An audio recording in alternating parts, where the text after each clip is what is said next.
Hey, I wanted to make this short video about something. I just finished watching a video on YouTube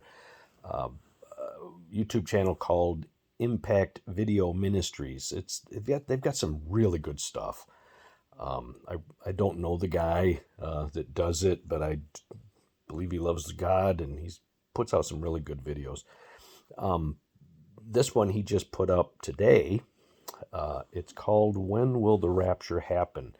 And it's one of the best videos I've ever seen to simplify the four views on when the rapture will take place. There are, well, what he calls the dispensational premillennialism view.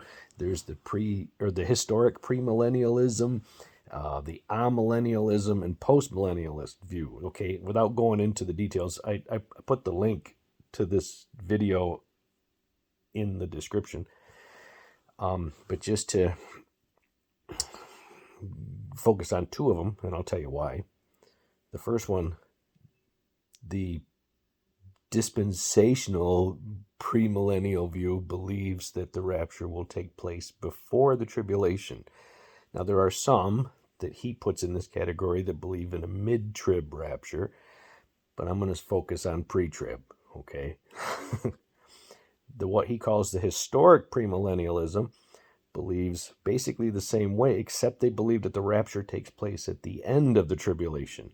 Okay, at the end of this video, and this is a spoiler alert, the end of the Impact Video Ministries video, he tells everybody that he personally believes that the rapture will take place at the end of the tribulation. Let me answer that. Okay, a couple of huge problems with his conclusion and why. He goes back on one of the things he uses is he says that when Jesus said, "As it was in the days of Noah, so shall the days of the coming of the Son of Man be, as it was in the days of Lot." What he uses what he says about those, he says in both of those instances, those people were delivered in or through the disaster, or through the tribulation, if you will, or the judgment. That's the word. They were delivered through the judgment, but that's not true. They were delivered from the judgment. Noah was delivered from the judgment in the ark. Lot was delivered from the judgment by literally being removed from Sodom. Jesus said, "As it was in the days," those two guys were removed from the judgment. They weren't delivered in the judgment. It wasn't like that Noah got covered up with water and he somehow survived. It wasn't like that Lot was in Sodom when it was getting hammered with fire and brimstone. He was taken out of there. First problem. Second problem is this, and a lot of people have this issue. When they read Matthew chapter 24, Jesus gives a timeline of the end times.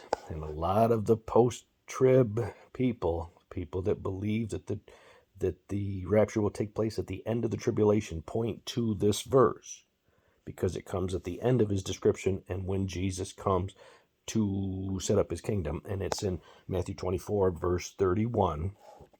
And he says, "And he shall send his angels with the great sound of a trumpet, and they shall gather together his elect from the four winds, from one end of heaven to the other." He points to this and he says, sounds like the rapture, except for this, because I'm a very literal reader of the Bible. And I think when the Bible says things, it says things for a reason. He says, "And he shall send his angels with the great sound of a trumpet, and they shall gather together his elect from the four winds, from one end of heaven to the other." It doesn't say from one end of the earth to the other. It says he's gathering his elect from one end of heaven to the other, as if the saints are already there. Oh, anyway, hope this is blessing to you. I put the link to his video in the description. Other than his, I think he does a wonderful job simplifying something that takes me a better part of a whole semester in Institute to cover, and just in a few-minute video here. So anyway, there it is. Hope you guys are doing well. Love you. Bye.